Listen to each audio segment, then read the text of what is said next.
বসিরহাটের হাড়োয়ায় ভোট পরবর্তী হিংসার ঘটনা, বিজেপি কর্মীকে মারধরের অভিযোগ এবং তৃণমূল কংগ্রেসের কর্মীরাই বিজেপি কর্মীকে মারধর করেছে বলে অভিযোগ করা হয়েছে।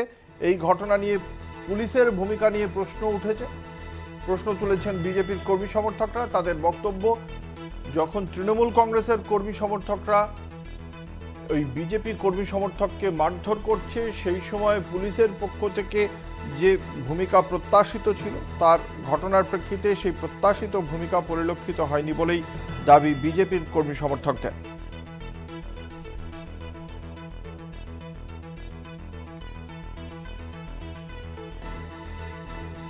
আমাদের সঙ্গে রয়েছেন আমাদের প্রতিনিধি সঞ্জিত চক্রবর্তী। সঞ্জিত, সুনির্দিষ্টভাবে কি অভিযোগ বিজেপির?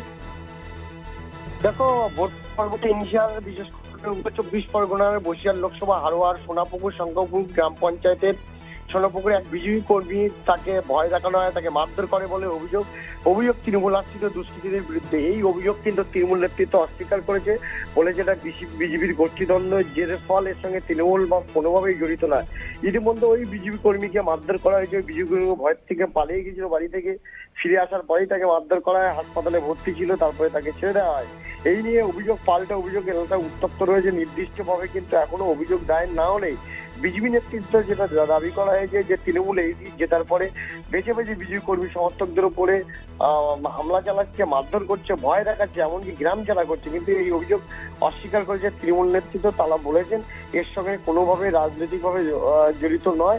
হারোয়া শক্ত সংগঠন, এখানে পায়ের তলার থেকে মাটি সরে গেছে বলে বিজেপি নিজেরাই করে, অর্থাৎ গোষ্ঠীদ্বন্দ্বের জেরের ফলে তৃণমূলকে কালিমালিপ্ত করছে। অভিযোগ পাল্টা অভিযোগে এলাকায় চাঞ্চল্য ছড়িয়েছে। অঙ্কুর, একেবারেই ধন্যবাদ। আমাদের সঙ্গে ছিলেন আমাদের প্রতিনিধি সঞ্জিত চক্রবর্তী।